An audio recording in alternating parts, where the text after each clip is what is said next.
বাগদা বিধানসভা কেন্দ্রে এবার জমে উঠেছে একেবারে পারিবারিক রাজনৈতিক লড়াই। বিজেপি প্রার্থী হিসেবে নাম ঘোষণা হয়েছে কেন্দ্রীয় মন্ত্রী এবং বনগাঁর সাংসদ শান্তনু ঠাকুরের স্ত্রী সোমা ঠাকুরের। অন্যদিকে তৃণমূল কংগ্রেসের হয়ে ময়দানে রয়েছেন বিদায়ী বিধায়ক মধুপর্ণা ঠাকুর। তিনি সম্পর্কে শান্তনু ঠাকুরের জ্যাঠতুতো বোন, অর্থাৎ এই কেন্দ্রে এবার লড়াই বৌদি বনাম ননদের। তবে সোমা ঠাকুরের প্রার্থী হওয়া নিয়ে বিজেপি তৃণমূল কংগ্রেসের সংস্থাদের কর্মীদের মধ্যে ইতিমধ্যে ক্ষোভের সুর শোনা যাচ্ছে। পরিবারের অন্দরের সম্পর্ক ছাপিয়ে রাজনৈতিক ময়দানে কী কাকে টক্কর দেবেন সেটা এখন দেখার। বাগদার এই হাই ভোল্টেজ লড়াই নজর থাকবে রাজনীতির।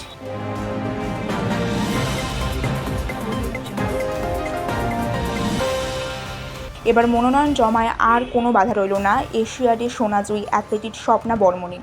রেলের নো ডিফিউজ সার্টিফিকেট হাতে পাওয়ায় প্রার্থী পদ নিয়ে জট কাটল সম্পূর্ণ। রাজগঞ্জ কেন্দ্র থেকে তৃণমূল কংগ্রেসের প্রার্থী করা হয়েছে স্বপ্না বর্মণকে। তবে চাকরিরত অবস্থায় রাজনৈতিক কর্মসূচিতে অংশ নেওয়ায় তার বিরুদ্ধে শৃঙ্খলা ভঙ্গের অভিযোগ তুলে রেল কর্তৃপক্ষ।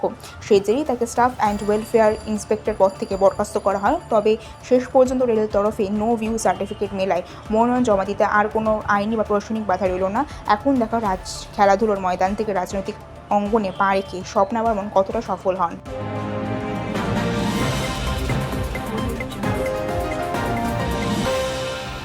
ভোটের মুখে দলবদলের পুরস্কার চৌরঙ্গি কেন্দ্রের বিজেপি তুরুপের তার সন্তোষ পাঠক। মঙ্গলবার সকালে চতুর্থ প্রার্থীর তালিকা প্রকাশ করে বিজেপি এখানে 13 জনের নাম ঘোষণা করা হয়। সেই তালিকাতেই জায়গা করে নিয়েছেন সন্তোষ পাঠক। সম্প্রতি দলবদল করে বিজেপিতে যোগ দেওয়া সন্তোষ পাঠককে গুরুত্বপূর্ণ চৌরঙ্গি আসনে প্রার্থী করা হয়েছে।